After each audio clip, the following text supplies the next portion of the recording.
নারী ও শিশু ধর্ষণ বন্ধে এবং সর্বোচ্চ বিচারের দাবিতে আজ জেলা প্রশাসক কার্যালয়ের সামনে নতুন করে ব্লাড ডোনার সোসাইটির উদ্যোগে প্রধান সমন্বয়ক মোহাম্মদ নুরুদ্দিনের সভাপতিত্বে ও সহ প্রধান সমন্বয়কারী মোহাম্মদ হৃদয় মিয়ার সঞ্চালনায় মানববন্ধন অনুষ্ঠিত হয়।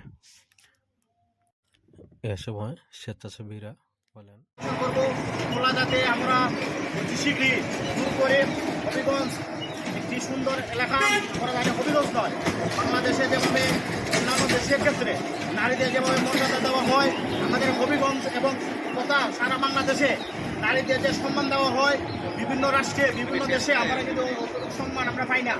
তাই আমি প্রশাসনের দৃষ্টি আকর্ষণ করব, আমাদের মা বোন যারা আছে তারা হয়তো আমার মা হতো বোন সকলেরই কারণ একটা পরিবারের লোক, যাতে আমরা এইদিকে সজাগ কান রাখি, সজাগ দৃষ্টি রাখি। প্রেক্ষিতে তার দাবি করে আমি আমার বক্তব্য শেষ করছি। আসসালামু আলাইকুম।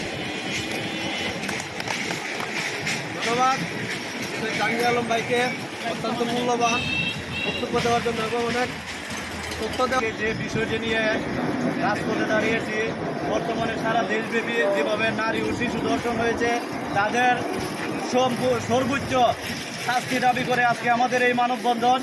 আমি গতকালকে আমরা একটি ঘটনার সাক্ষী হয়েছি, আমরা আসলে তার কাছে আমরা লজ্জিত। গতকালকে আমাদের বিচার না দেখে আমাদের বোন আসিয়া মৃত্যুবরণ এবং সারা বাংলায় যেখানেই দর্শক হইতেছে যদি আমাদের সামনে পড়ে, আমরা প্রশাসনের দৃষ্টি আকর্ষণ করছি, ওনারা যদি এটার বিচার করতে ব্যর্থ হয় তাহলে আমাদের ছাত্রদের হাতে আমাদের জনগণের হাতে তুলে দিক, আমরা তার এটা বিচার করবো ইনশাল্লাহ।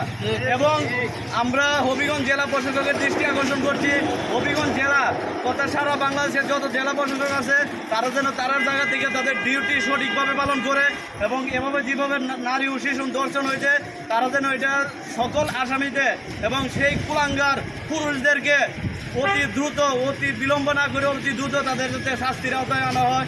এই বলেই আজকে আমাদের নতুন করে ব্লাড ডোনার সোসাইটির উদ্যোগে এই মানববন্ধন আজকের মতো এখানে এই বলি আজকের চোখ রাখুন AITV-তে, সত্য প্রকাশে আমরা বিশ্বাসী।